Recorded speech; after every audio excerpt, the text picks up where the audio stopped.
प्रिय दोस्तों नमस्कार। आपको यह बताते हुए बड़ी ही खुशी हो रही है कि मेरी 19वीं पुस्तक जो राजमंगल प्रकाशन द्वारा प्रकाशित हो चुकी है, जिसका नाम है मेरी आंतरिक आध्यात्मिक यात्रा। यह पुस्तक अमेज़ॉन पर, फ्लिपकार्ट पर, वेबसाइट पर, ऑनलाइन सभी पाठकों के लिए उपलब्ध है। आप चाहे तो उसे खरीद कर पढ़ सकते हैं।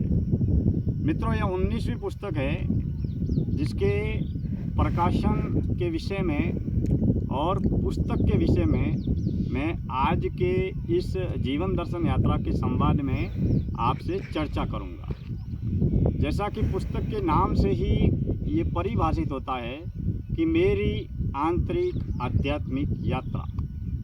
अध्यात्म अर्थात भीतर की यात्रा, आंतरिक अर्थात अंतर्मुखी आत्म केंद्रित यात्रा, और भीतर की यात्रा को तय करने के लिए मौन साधना, ध्यान साधना, एकांत साधना, होश साधना और साक्षी साधना, जिसके जरिए साधक बाहर दौड़ता भागता भटकता नहीं है।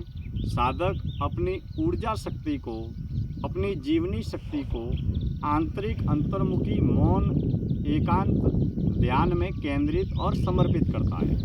अर्थात साधक आंतरिक आध्यात्मिक यात्रा भी अपनी देह के जरिए ही तय करता है।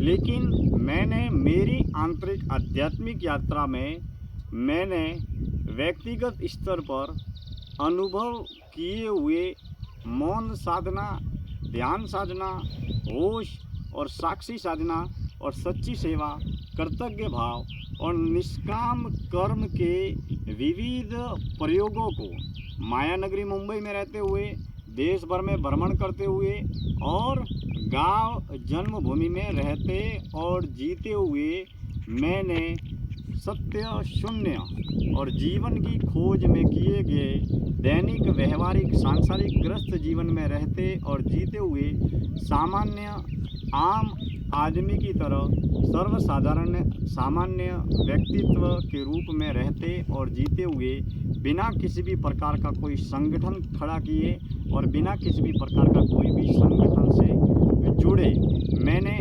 व्यक्तिगत स्तर पर मेरे व्यक्तिगत परिचय का उल्लेख न करके सांसारिक ग्रस्त जीवन में मौन साधना, ध्यान साधना, एकांत साधना, साक्षी साधना और सच्ची सेवा और निष्काम कर्म के विविध अनुभवों को इस पुस्तक में साझा करने का प्रयास किया है।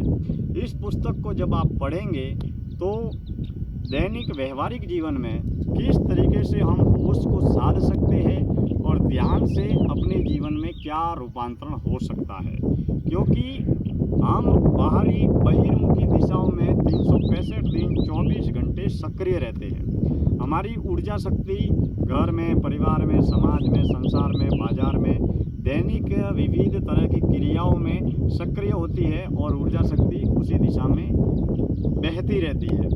लेकिन जब हम आत्म केंद्रित जीवन जीते हैं, अंतर्मुखी जीवन जीते हैं, तब हम अपने जीवन की गहरी जांच पड़ताल करते हैं।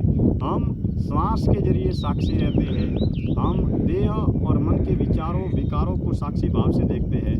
होश और साक्षी की यात्रा को दैनिक पारिवारिक सामाजिक सांसारिक ग्रस्त जीवन में नियमित निरंतर रूप से आगे बढ़ाते हैं। इस विषय में मेरी आंतरिक आध्यात्मिक यात्रा रूपी पुस्तक में आप विस्तार से पढ़ेंगे। आज की संध्या काल की पावन वेला में इतनी ही बातें। बहुत बहुत धन्यवाद।